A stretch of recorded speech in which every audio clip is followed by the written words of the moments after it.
Baik, mari kita mulai buka dengan kalimatnya dulu. Akhir zaman. Ya, pembahasan kita tentang esensi akhir zaman. Mohon izin kalau saya akan tuliskan juga dalam padanan katanya di bahasa Arab supaya lebih termaknai dengan komprehensif, lebih luas. Akhir zaman. Ya, akhiruz zaman, kita gunakan alif lam di sini.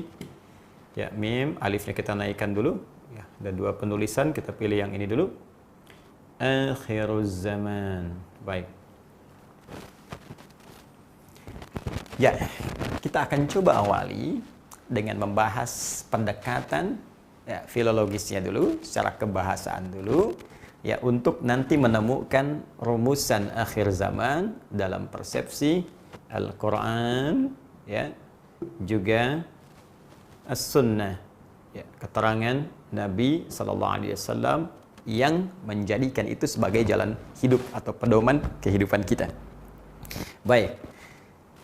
Kita ingin coba membiasakan setiap membahas sesuatu mulai dengan pokok judulnya dulu.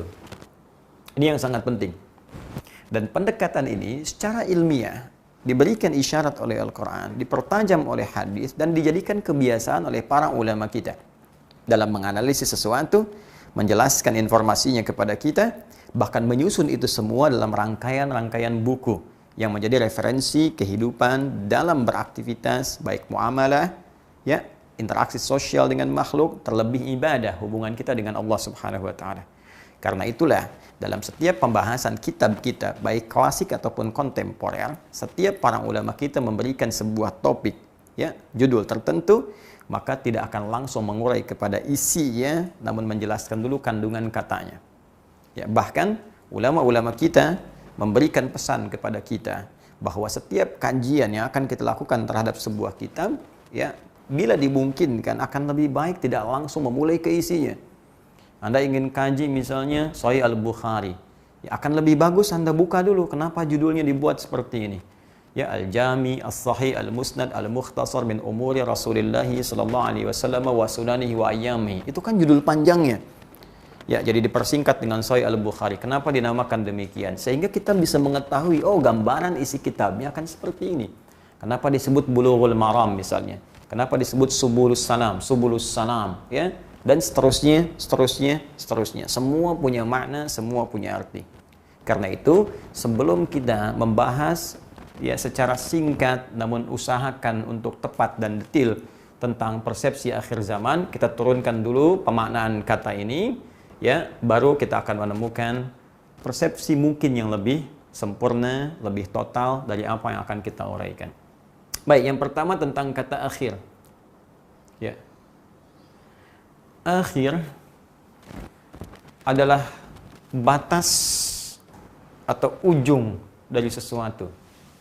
Ya, ujung dari sesuatu.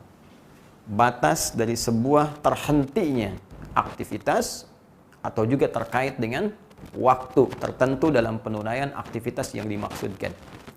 Ya, kita lihat misalnya dalam kosakata Al-Quran yang kita temukan pada firman Allah Subhanahu wa taala, kita ambil salah satunya. Misal di surah Al-Baqarah, Quran surah ke-2, ya. Di ayat ke-177, ya. Paling kanan sebelah atas. Baik, kita temukan di sini firman Allah Subhanahu wa taala di halaman ke-27. Ya, di mushaf standar, posisi paling kanan sebelah atas di baris yang kedua, ya. Baris pertamanya kita temukan kalimat laisal birra an tuwallu wujuhakum qibalal masyriqi wal maghrib. Baris kedua, ya, walakinnal birra man amana billah wal yaumil akhir. Kita temukan kalimat akhirnya. Wal yaumil akhir, beriman kepada hari akhir. Ya.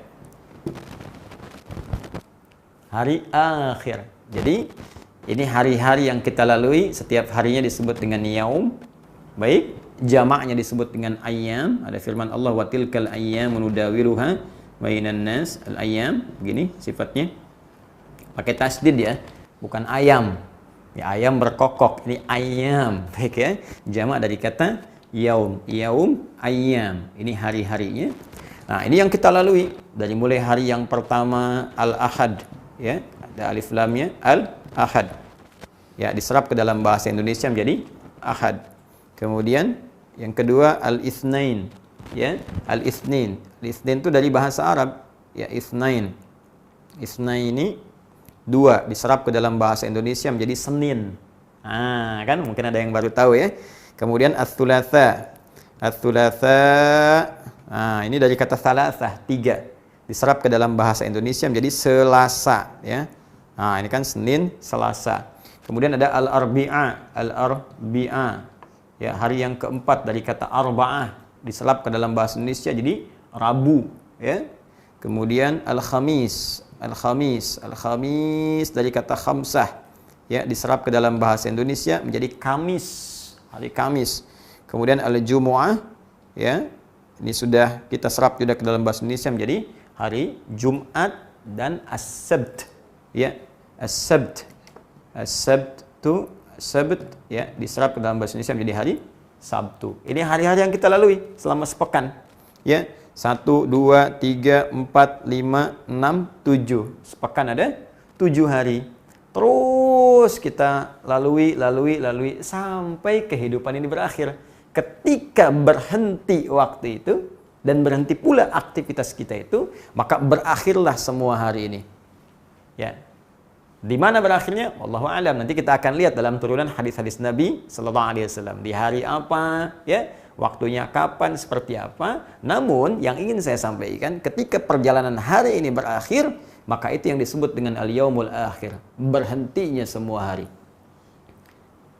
Selesai, sudah purna, habis. Kita sudah nggak bisa beraktivitas, ya harinya nggak ada, waktunya sudah nggak ada, waktu berhenti, aktivitas kita juga berhenti.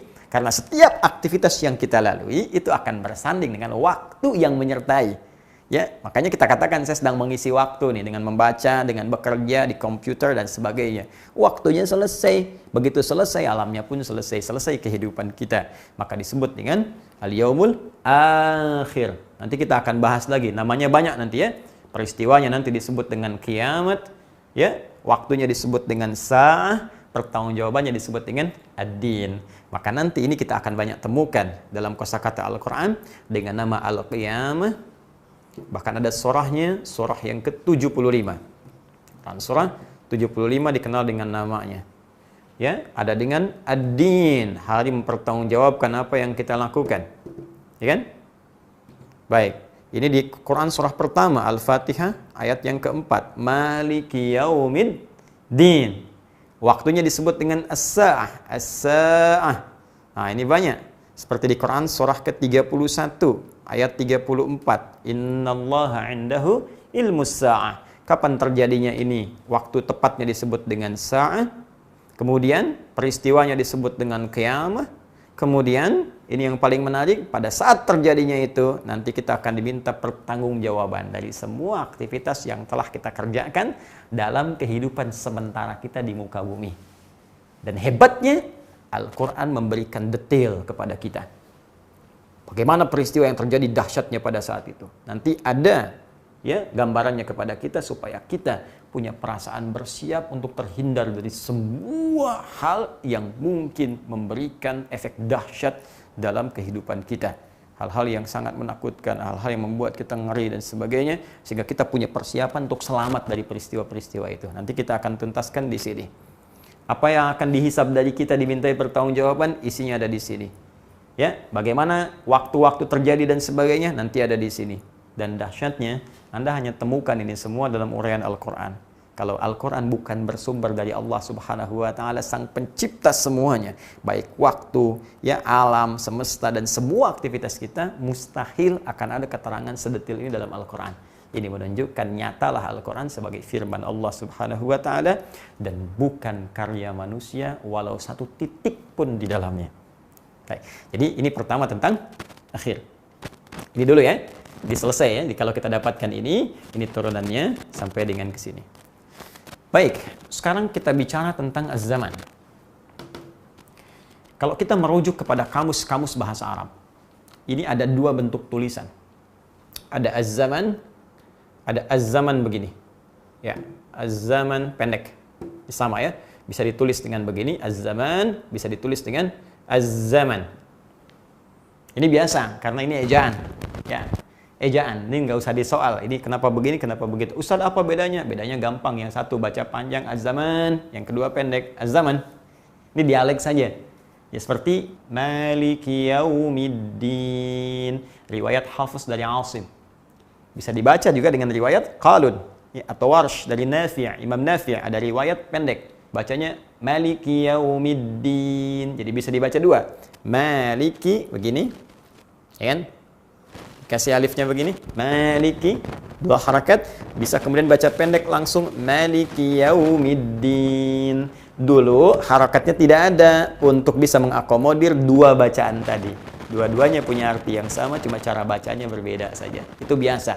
Ya, bahkan yang dahsyat nanti kalau ada kajian yang lain bisa dibaca sebagian dengan dengan imalah. Kita baca wadduha, nanti ada bacaan wadduhe. Jelas ya? Tapi artinya sama. Ya, awas kok bisa begitu Ustaz? Ini dialek kawan. Pengaruh lingkungan, alam tempat kita tinggal membentuk karakteristik lisan kita. Itu pun sudah normal di Indonesia pun berlaku. Kita punya banyak suku, alhamdulillah, masya Allah.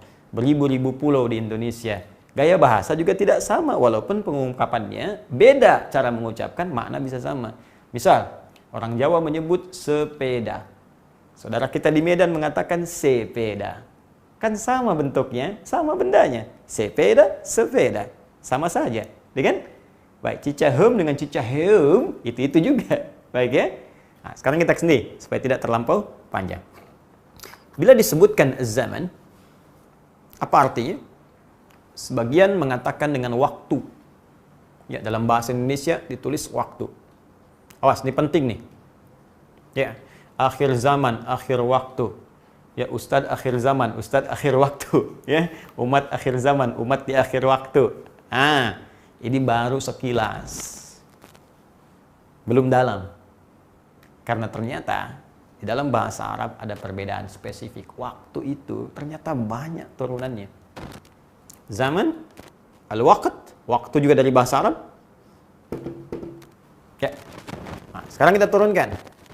Apa bedanya zaman dengan waktu? Itu dulu. Kalau zaman itu adalah keterangan menunjuk kepada waktu yang sifatnya mutlak, luas. Ya, kata yang menunjuk kepada waktu dengan konteks yang masih umum, luas. Mau panjang, mau pendek, mau tengah, mau berakhir. Dari awal sampai akhir. Sepanjang sifatnya masih luas, masih umum, itu disebut dengan zaman namanya. Ya. Ini ditemukan di antara contohnya dalam kalimat Nabi sallallahu alaihi wasallam dalam hadis riwayat Al-Bukhari. Ya. Al-Imam Al-Bukhari di dalam kitab sahihnya Kitabul Maghazi, Al-Maghazi, saya tunjukkan babnya, bab tentang qauluhu ta'ala, tentang firman Allah Subhanahu wa taala ya di dalam Quran surah yang ke-9 ya. Ayat yang ke-36. Ya, inna iddatasy syuhuri 'indallahi 12 syahran fi kitabillah. Bab tentang ini tidak disebutkan di dalam Sahih Al-Bukhari-nya, disebutkannya bab qaulihi ta'ala inna iddatasy syuhuri 'indallahi dan seterusnya. Baik, sekarang teruskan teman-teman sekalian. Nomor hadisnya ditemukan di nomor hadis 4406 sampai 4407. Rawinya ya dari sahabat Abi Bakrah radhiyallahu taala anhu. Baik. An Abi Bakrah radhiyallahu taala anhu qala Rasulullah sallallahu alaihi wasallam, dari Nabi sallallahu alaihi wasallam beliau menyampaikan innaz zamana, muncul redaksinya, innaz zamana ya qad istadaraka hayati yauma khalaqas samawati wal arda as-sanatu 12 syahran ya minha arba'atun hurum thalathun mutawaliyatun Dzulqa'dah, Dzulhijjah, Al-Muharram wa Rajabun Mudhar alladzi baina Jumada wa Sya'ban. Kata Nabi, innaz zamana, sungguh waktu yang Allah telah bukakan di alam semesta ini untuk kita lalui. dalam kehidupan kita. Ya, qad istadara kahayati, terus akan berputar. Seperti itu saja sampai selesai kehidupan. Ya, kalau kita kembalikan dari siang ke malam, malam ke siang lagi selama 24 jam, muncul hari-hari, 24 jam satu hari, tambah lagi dari hari-hari jadi pekan, pekan jadi bulan, terus begitu sampai selesai. Itu telah ditetapkan yauma khalaqas samawati wal ardh, sejak diciptakannya langit dan bumi. Waktu akan begitu berputarnya. Ya. Kemudian berputar terus sampai dengan setahun. Setahun kata Nabi SAW ada 12 bulan. Ini sangat menarik loh. Ya, Nabi sudah menjelaskan 15 abad yang lalu setahun 12 bulan. Al-Quran juga mengatakan begitu. Inna iddatash syuhuri 'indallahi 12 syahran fi kitabillah. Ya, setahun ditetapkan oleh Allah itu ada 12 bulan. Dari 12 bulan ada 4 bulan istimewa dikenal dengan bulan Hurum, 3 berurutan. Bulan ke-11 Dzulqa'dah, bukan Dzulqa'dah, bukan Dzulqa'idah, tapi Dzulqa'dah. 12 Dzulhijjah, bulan pertama Al-Muharram, dengan nanti bulan Rajab, bulan ke-7 alladzi baina Jumada wa Sya'ban, terletak antara bulan ke-6 Jumada dengan bulan Sya'ban, bulan ke-8. Poin kita, syahidnya, poinnya terletak pada kalimat az-zaman, ada di hadis Nabi. Ya, dengan makna tadi yang masih umum. Perputaran waktu yang masih umum, masih mutlak tanpa batas. Baik, Ustadz kenapa tidak mengambil dari Al-Quran? Ini yang paling menarik. Ya, ternyata ketika kita kembalikan kepada Al-Quran, ini tidak ditemukan, baik yang zaman ataupun zaman pendek. Kok bisa Ustadz? Ini yang sangat menarik. Karena ternyata ketika Allah menyampaikan Al-Quran sebagai kitab pedoman dalam kehidupan. Pedoman hidup, semua aspek hidup kita ada di situ. Ya, dari mulai sebelum lahir, sampai bayi, sampai jadi terus ya remaja, sampai dengan pemuda, sampai menikah, sampai berumah tangga, sampai jadi ayah, sampai kakek, nenek, sampai profesi, sampai wafat, sampai alam kubur, sampai akhirat, ada semua di situ. Pedomannya ada. Petunjuknya jelas.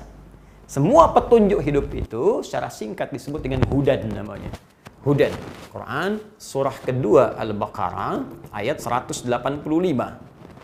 Ya, paling kiri pertengahan di mushaf. Syahrul Ramadan alladzi unzila fihi al-Quran.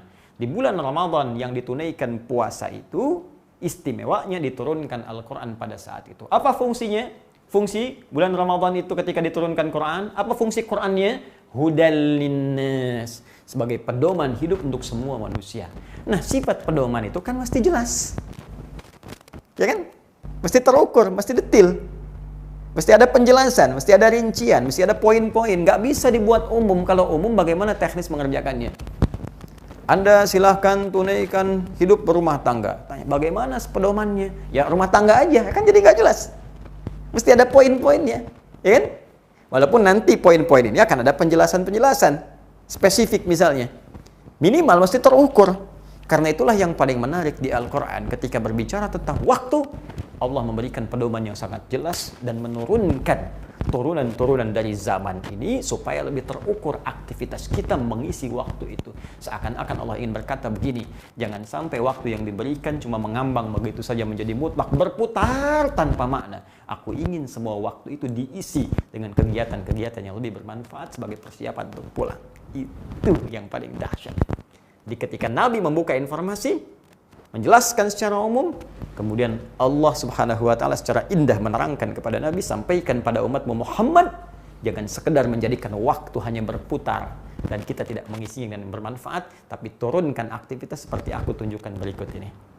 Ketika Anda ingin menjadikan waktu itu menjadi spesifik, apakah panjang atau pendek, ya, singkat, padat ataupun melebar, maka berubah kalimatnya dari zaman menjadi waktu. Ya. Karena itu kita katakan misalnya waktu proklamasi. Kan singkat waktunya. Ya kan? Baik. Kita katakan waktu perang Badar. Kan waktu itu saja. Nggak ada orang Arab mengatakan zaman proklamasi, zaman perang Badar, zaman Pangeran Diponegoro misalnya tentang pertempuran dengan para penjajah misalnya. Kita katakan waktu. Ya, kalau zaman lebih luas pembahasannya. Nah, yang paling menarik, awas ya, ini kosakata yang mutlak loh, jangan didebat lagi. Ya, karena ini sudah uraian. Jadi gini, Al-Quran memberikan penjelasan, kemudian Nabi memberikan penjelasan. Standar orang Arab pun seperti itu pemaknaannya. Ulama menetapkan Sekarang kita bukan Tuhan, bukan Nabi, ulama bukan, terus kita ingin protes, kayaknya nggak begitu. Berarti kita yang belum paham. Jelas ya? Nah, sekarang kita turunkan. Karena ini pun masih sifatnya umum, batasan dari ini, kalau mau jadi pendek, jadi panjang, jadi waktu, maka detailnya seperti apa? Ini yang kita turunkan. Kalau yang dimaksud zaman, baik jadi panjang atau pendek, kalau sudah dibatasi, pendekkah, panjangkah, jadi waktu sifatnya.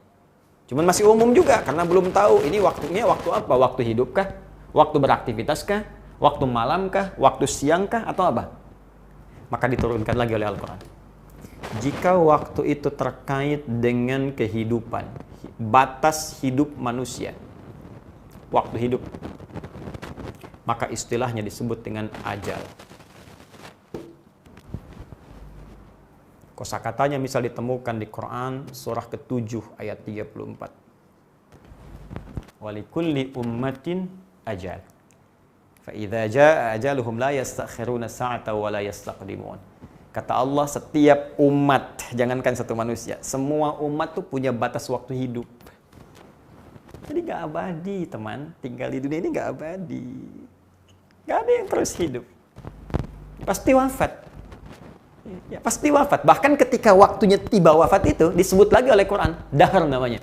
Makanya orang Arab mengatakan wa ma yuhlikuna illa dahr. Ya, ad-dahr. Itu direkam oleh Al-Quran dengan sangat jelas. Pasti pulang. Ini percuma kalau Anda hanya mengumpul-ngumpulkan harta, mengisi waktu kumpulin, cuman ngumpul-ngumpul aja. Pada akhirnya meninggal. Dan sekaya apapun manusia, nggak ada yang bisa pakai kain kafan sendiri untuk wafat. Ya, kalau mau dipakai nggak akan sempurna, tetap nggak bisa ngubur diri sendiri karena semua yang ada pun ditinggalkan. Ya, apa faidahnya Anda berangkat gelap, pulang gelap, berlomba mengumpulkan harta benda banyak-banyak sampai ada yang nipu orang, sampai tega di masa-masa pandemi pun masuk kena musibah masih nipu orang juga. Itu kan manfaatnya apa? Meninggal juga. Ada yang berlomba dengan kekuasaan sampai saling bersaing, saling menyakiti, ada yang menghilangkan nyawa. Ada yang dihilangkan nyawanya, yang menghilangkannya hilang juga nyawanya, meninggal juga. Jadi kalau hidup cuma dipakai begitu saja, maka apa nilainya ketika pulang di hadapan Allah? Pasti tiba. Ya kan? Nah, dahsyatnya sebelum diturunkan ke yang lainnya, Allah memberi pesan kepada kita. Jika sudah tiba waktunya, ya, kata Allah, la yastakhiruna sa'ata wa la yastaqdimun. Ini nggak akan maju, nih, nggak akan mundur. Ini jangan berharap ajal kita bisa ditangguhkan sehingga bisa lama hidup. Jangan juga kepikiran bunuh diri, nggak ada kerjaan. Bunuh diri itu nggak akan pernah teman-teman memberikan solusi. Kenapa? Karena kalau sudah meninggal pun meninggal juga. Kalau belum waktunya nggak akan wafat juga. Ada yang coba nelan obat nyamuk, taruhlah, kita buat umum misalnya. Mau nelan obat nyamuk 3 baskom. Ya belum waktunya meninggal, ya nggak akan wafat juga. Nggak minum racun pun kalau sudah meninggal, ya meninggal. Ini poinnya. Ya, baik. Yang paling menarik apa, teman-teman sekalian? Ketika meninggalnya, tiba waktunya muncul lagi namanya dahr. Ya, kemudian datang saat wafat namanya maut. Ya, dirinci lagi. Quran surah ketiga ayat 185. Bahkan jadi kosakata umum di masyarakat. Maut sudah menjemputnya. Dari mana kata maut ini? Nih Al-Quran. Kullu nafsin dha'iqatul maut. Baik, yang paling menarik teman-teman sekalian, yang bawa mautnya pun disebutkan namanya malakul maut. Quran surah ke-32. Ayat keberapa? Ayat ke-11, paling kanan sebelah bawah. Qul yatawaffakum malakul mautil ladzi wukkila bikum. Katakan pada manusia yang pongah itu, yang merasa akan hidup selamanya terus, akan datang malaikat maut. Ya sudah mengambil batas hidupmu, nafasnya diambil, berhenti nafas kita, pulang kepada Allah. Bahkan disebutkan yang belum meninggalnya pun disebut mayyitun. Innaka mayyitun wa innahum mayyitun. Quran lagi itu, mayyit. Masya Allah. Lihat nih teman-teman, unik ya. Yang belum meninggal, mayyitun. Ya, bagaimana meninggal? Diambil nafasnya oleh maut. Tuh, maut mengambil nafas dari mayyit. Begitu diambil nih, tasdidnya diambil. Bek! Jadi mayyitun. Tuh. Mayyitun. Mayit ini sudah nggak bernyawa, pakai bulatan begini, sukun. Ya, sukun. Yang paling hebat tuh, ya Allah Akbar kalau belajar Quran itu. Ini pakai sukun. Sukun itu kan artinya tenang, bukan sekedar bulatan. Kalau bulatan tanda, ya, tanda simbol di tulisan. Tapi sukun secara bahasa artinya tenang. Seakar dengan sakinah. Ya, sakinah, mawaddah, rahmah, samara. Sakinah kan tenang, sukun itu tenang. Jadi ada isyarat lagi, gimana caranya hidup tenang, pulang pun tenang. Itu yang disebutkan lagi tuh di Quran surah ke-89. Ya, ayat berapa? 27 sampai 30. Ya ayyatuhan nafsul mutmainnah. Hei jiwa-jiwa yang tenang. Masya Allah, ada yang pulangnya tuh meninggalnya tenang. Lagi baca Quran, meninggal. Masya Allah. Lagi sujud, meninggal. Ada yang lagi nonton ini di YouTube, meninggal misalnya, tiba-tiba. Bisa terjadi kok, kita nggak bisa nolak. Atau saya misalnya sedang mengajar, wafat. Tapi yang paling penting, gimana caranya tuh hidup tenang, wafat tenang. Ya Allah, enak banget rasanya. Ya, pulang tenang. Nah, di Quran. Coba lihat. Detil kan? Ajal, waktunya tiba disebut dahar, datang maut yang membawa malakul maut, orang belum wafat mayit, CM, calon meninggal, begitu ditarik, diambil jadi mayitun, habis nol. Ya, jadi bulat tuh, diambil tasnya bulat. Makanya di film kartun dulu, ya Son Goku, Son Gohan, Piccolo, begitu di Kamehameha, habis, di atasnya ada bulatan. Karena diambil itu. Nah, itu kan gambaran manusia saja. Saya enggak senang nonton itu seperti itu, cuma dulu pernah baca itu, baca anak-anak kenapa gandrung ini tak baca. Tapi menariknya tuh ada korelasi sedikit lah. Ya. Nah, ini belum selesai, kita belum tamat nih. Ya, yang paling menarik, terus bagaimana sebelum saya meninggal ini supaya meninggalnya tenang, bagaimana cara mengisi ini ajal? Muncul lagi kosakatanya dari Al-Qur'an. Cara mengisi ini ajal sampai kita pulang, karena kita nggak tahu dirahasiakan kapan pulang supaya serius mengisi waktu kita. Cara mengisi ya disebut dengan umur namanya. Al-umru. Umur. Dan sudah jadi bahasa kita. Berapa umur Anda? Kamu umurnya berapa sekarang? Asal kata umur itu, asalnya sebetulnya bukan usia. Bukan usia.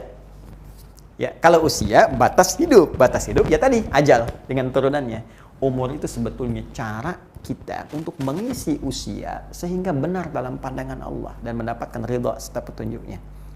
Umur bisa berarti segala yang bermanfaat. Amara ya'muru. Dari kata amara ya'muru umran. Seakar dengan ini. Kosakatanya. Ya, ya'muru ditemukan di Quran surah 9 ayat 18. Lagi-lagi Al-Quran. Umur juga ada nanti ila ardalil umuri. Ya, ada nanti ditemukan di Quran surah ke-22 ayat yang kelima. Ya, kita temukan turunan-turunannya. Teman-teman sekalian, fokus ini. Sesuatu yang bermanfaat. Seakan memberikan pesan kepada kita, sepanjang hidup, ayo kerjakan yang bermanfaat. Kalau mau detil lagi, saya bisa turunkan lagi. Karena itu semua tubuh kita ketika disebutkan fungsinya oleh Al-Quran, silahkan cek dalam Al-Quran. Itu diarahkan untuk mengerjakan segala yang bermanfaat. Mata, jangan cuma melihat-lihat yang bermanfaat, yang baik-baik. Tak baik, palingkan. Quran surah ke-24, ayat 30 untuk laki-laki, 31 untuk perempuan. Telinga, dengar yang baik-baik. Kalau tak bisa mendengar yang baik, sudah, jangan dengar. Palingkan, tinggalkan ghibah. Ya, dari Quran surah ke-49. Untuk mulutnya, ayat 11, 12-nya untuk telinga. Ya ayyuhalladzina amanu liyaskhar qaumin qaum. Lisan katakan yang baik-baik, tak mampu diam. Ya layam taba'dukum ba'du, jangan gibah, jangan dengarkan gosip. Ada yang baik dengarkan, tak baik tinggalkan. Sampai ke ujung kaki. Tangan jangan dipakai yang buruk, hindarkan pencurian segala rupa dan sebagainya. Ya, ada di Al-Maidah Quran surah ke-5 ayat 38, wasariqu wasariqatu faqtu aydiyahuma jazaa'an bima kasabana kala minallah. Itu tangan kata Allah, saya berikan tangan fungsinya untuk berbuat yang baik, bukan untuk mencuri. Daripada dipakai mencuri, potong aja lah kata Allah. Atau potong peluang tangan itu untuk berbuat yang tidak baik dengan membuat hukum-hukum yang ketat. Sampai ke ujung kaki. Jadi sepanjang kita hidup, isi dengan bermanfaat. Karena itu kalau ada yang tanya, berapa umur Anda? Itu titipan dari Allah, dari usia sampai segitu, berapa banyak manfaat yang sudah kita hasilkan untuk pulang. Katanya pengen ke surga. Katanya pengen firdaus. Tapi mata nggak banyak manfaat, lisan nggak banyak manfaat. Lisan diam, tangan nulis yang kotor-kotor. Bikin hoax. Ya, saling mencela, saling menghina. Sudah tahu Ramadan bulan baik, masih mencela juga. Katanya pengen ke surga, tapi perbuatan tidak menunjukkan perbuatan ahli surga. Kan tidak menarik semua itu. Ini poin teman-teman sekalian. Kembalikan ke sini. Ya, jangan-jangan anak 4 tahun sudah banyak manfaatnya, padahal dia belum balik. Anda diberi 40 tahun, 50 tahun, 60 tahun, berapa dosa yang dikumpulkan? Oleh karena itu seorang ulama, saleh tawadhu, ketika kedatangan anak kecil dia cium tangannya. Bukan sekedar menunjukkan sayang, tapi hormat. Coba membiasakan untuk mencium tangan anak-anak kita misalnya. Hormat. Apa logika hormatnya? Anak ini masih bening, dia belum balik. Belum berdosa di hadapan Allah, walaupun salah, bukan karena salah baliknya, karena belum paham dia dikerjakan. Masih bersih. Sedangkan saya kata yang 40 tahun, 50 tahun masih banyak dosa. Masa yang banyak dosa merasa angkuh dibandingkan dengan yang bersih? Lihat cara berpikir ulama kita yang pada tawadhu itu. Allahu Akbar. Umur juga berarti kesuksesan. Ayo, sepanjang kita di dunia ini pupuk kesuksesan untuk bekal akhirat kita. Sukses ibadahnya, sukses beraktivitasnya. Ayo, Anda mau cari bekal apa untuk ke akhirat? Ya, dengan kekayaan silahkan sukses, kerja yang bagus. Berusaha, dapatkan harta yang banyak. Jadi orang kaya, dengan kekayaan itu cari bekal ke surga. Pengen tahu ayatnya lagi? Ada. Quran surah misalnya ke-28, ya. Ayatnya berapa Ustaz? Ayat 77. Ya, paling kiri sebelah bawah di mushaf, wabtaghi fima ataqallahu daral akhirah wa la tansa nasibaka minad dunya. Ya, gunakan harta yang telah kau dapatkan itu, kau kumpulkan untuk cari kemuliaan akhiratmu. Apa yang saya dapatkan di akhirat Ustaz? Ada ayatnya lagi? Ada. Buka Quran surah ke-3 Ali Imran ayat ke-133 sampai 134. Ini surga diperuntukkan oleh Allah bagi orang yang dermawan, suka berbagi, ditempatkan di surga, tempatnya seluas langit dan bumi. Banyak peluangnya. Sukses, ayo. Sukses dengan kedudukan. Bikin polisi-polisi yang baik, kebijakan-kebijakan yang hebat, yang bagus. Ya, supaya orang bisa sejahtera, orang bisa baik. Itu kesempatan, mumpung masih bisa memimpin. Kalau sudah dipindahkan pada orang lain, nggak ada lagi peluangnya. Ya, bikin kebijakan yang baik, menyejahterakan rakyat, begini caranya, begini mengatur, begini dan begitu. Kalau muslim bikin, bagaimana misalnya kebijakan untuk bisa sholat tepat waktu dan sebagainya. Pahala dikumpulkan dari situ. Allahu Akbar. Ya, ustadz juga begitu. Ya, sukses dengan menuntut ilmu, cari yang bagus, sampaikan ke masyarakat dengan benar, di situ dapat pahala. Ini poinnya. Berkah. Umur berarti berkah. Bertambahnya nilai-nilai kebaikan. Ziyadatul khair. Ini saya baru tunjukkan satu, teman-teman.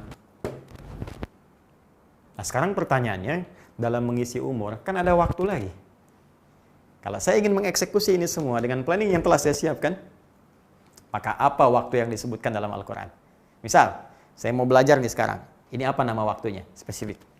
Saya mau makan. Apa nama waktunya? Ya? Saya mau tidur. Apa nama waktunya? Saya mau mengajar. Apa nama waktunya? Yang paling dahsyat, Anda akan temukan semua rinciannya dalam Al-Quran. Sampai semua itu akan mengarahkan kepada makna akhir zaman, berakhirnya semua waktu dalam kehidupan. Pertanyaannya, bagaimana kita bisa mengetahui semua detail itu dan petunjuk-petunjuk pengerjaan dan eksekusinya?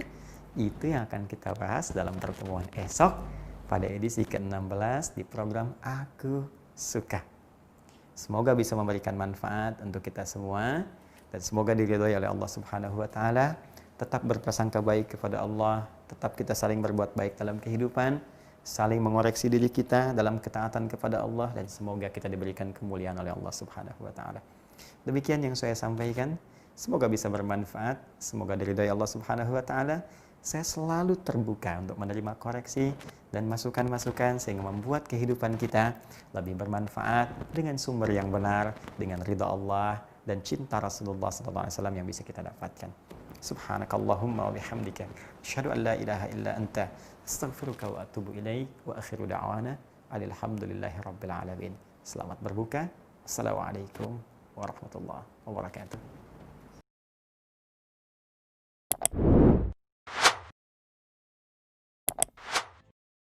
Thank you.